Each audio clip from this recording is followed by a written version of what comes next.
వచనంలో కూడా కలిపొట్టున్నాడు. మనము దేవుణ్ణి ప్రేమించుచు, వారు దేవుని మూలముగా జన్మించిన వారు అనడానికి మొట్టమొదటి కారణం ఏమిటంటే, first of all fullness of love. దేవుని ప్రేమ వారిలో సంపూర్ణంగా ఉంది. అంటే దేవుని ప్రేమించిన వారు దేవుని ప్రజలను కూడా ప్రేమిస్తారు. ఆ ప్రేమ ఎటువంటిదంటే, దేవుడు ఎలా ప్రేమించాడో అటువంటి ప్రేమను ఆ మహానేత జీవితంలో మనం చూడగలుగుతాం. అందుకే వారిని స్మరించుకుంటూ మనము దేవుని స్తుతిస్తూ ఉన్నాం. Fullness of love. అందుకనే లవ్ అంటే ఒక అర్థం చెప్తారు, షేరింగ్ అని, పంచుకుంటా. ప్రభు యొక్క ప్రేమను మనం పరిశీలిస్తే సఫరింగ్ ప్లస్ సాక్రిఫైస్ రెండు వారి జీవితంలో పుష్కలంగా ఉన్నాయి. దాన్ని పుడికి పుచ్చుకున్నారు దేవుని యొక్క కుమారుడుగా జన్మించిన డాక్టర్ వైఎస్ రాజశేఖర రెడ్డి గారు. నీటి మూలముగాను ఆత్మ మూలముగాను జన్మించిన వ్యక్తి దేవుని ప్రేమను పరిపూర్ణంగా చూపిస్తారు. ఇంగ్లీష్లో కొటేషన్ ఉంటుంది, compassion puts love into the action అని. సానుభూతి అనేది ప్రేమను క్రియారూపంలో తీసుకొస్తుంది. ప్రేమను పెదవుల మీద పలకటం కాదు, కానీ వారు క్రియల్లో చూపించారు. అందుకనే ఆయనది బోర్న్ ఆఫ్ గాడ్, దేవుని మూలముగా జన్మించిన వ్యక్తి అని చెప్తున్నారు. పిల్లగా గ్రహించాలి మనము దేవుని వాక్యము. ఈ ప్రేమ ఎప్పుడు కూడా సత్యం మీదనే ఆధారపడి ఉంటుందని. వాక్యమే సత్యము కాబట్టి వాక్యం ఎరిగిన వారు ఖచ్చితంగా ప్రేమిస్తారు.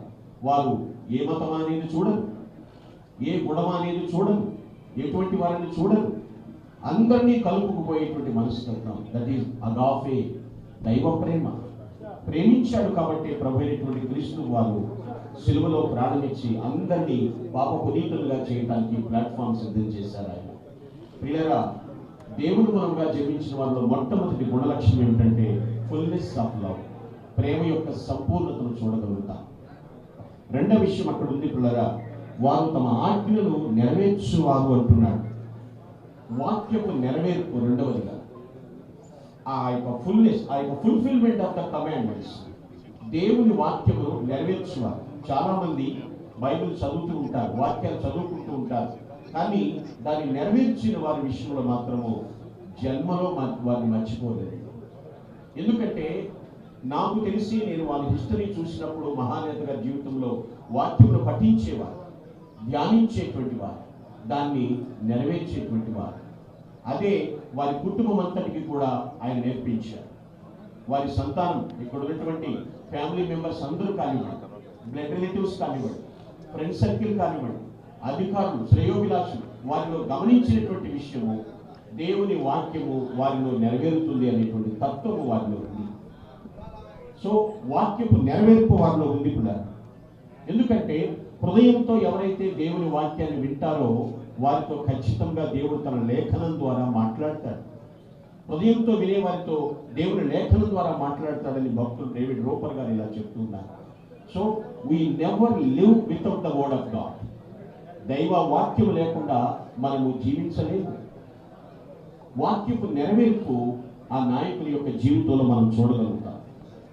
చాలా బుక్స్ ఉంటాయి, many books informs but only one transforms.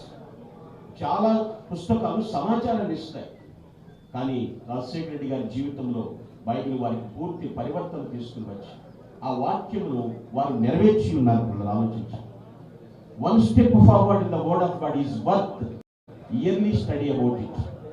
సంవత్సరాల తరబడి చదువుట కంటే ఆ వాక్య ప్రకారం ఒక అడుగు ముందుకేయటమే గొప్ప సంతృప్తినిస్తుంది. అది మేలైంది. సో